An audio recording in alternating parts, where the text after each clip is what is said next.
nakapangahan sa ulo ni Joshua. Akong Asa day kanya gikusi? Diri. Basig nangaway ka sa iya mo nang gikusi kaniya. Diri, wala man. Diri. Gikusi kaniya? Oh, ya.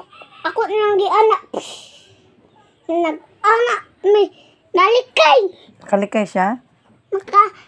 Iyang kamot ko. Nag-anak man to siya. Nag-anak siya. Kaya ako wala. May nakaanak. Anya? Ka na igo. Dere. Naigo ka sa dughan?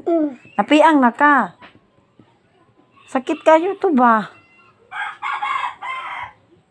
Naglisod ka ginawa, wala. Nya siya, asa man siya naigo? Sa ulo. Sa ulo. Sa ulo. Sa ulo. Sa ulo. Naghilak siya. Luoy kaayo to. Kalaban man gyapon. Dili man pwede nga magkalaban. Kalaban man ko niya. Nga naman. Kalaban man gyapon ko. Kalaban man ako siya. Kinsa may nakikita sa inyo nga nagsumbagay mo? Ang kuyang Joshua. Sa kuyang Joshua. Sumagay mo.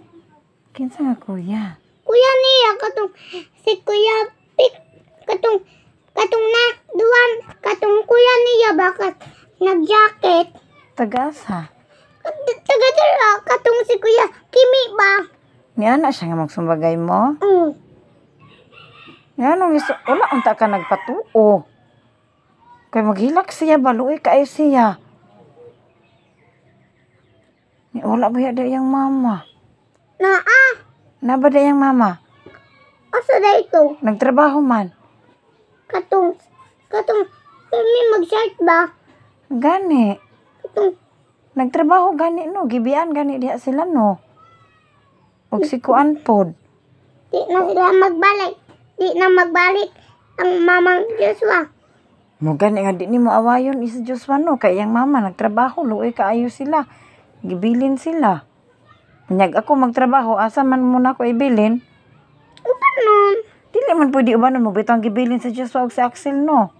Kaya dili pwede ubanon ang bata, basta magtrabaho.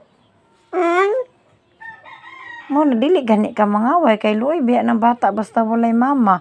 Awayon pa jud nimo. Sambagon pa jud nimo.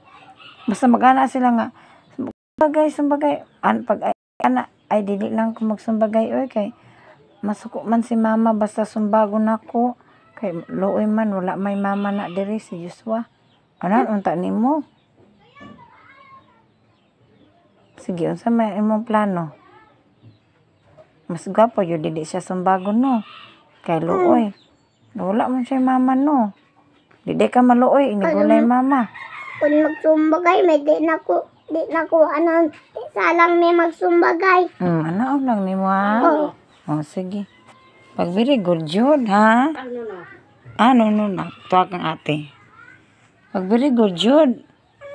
Mama, gisumbag daw niya sa Joshua. Oy, maayo na.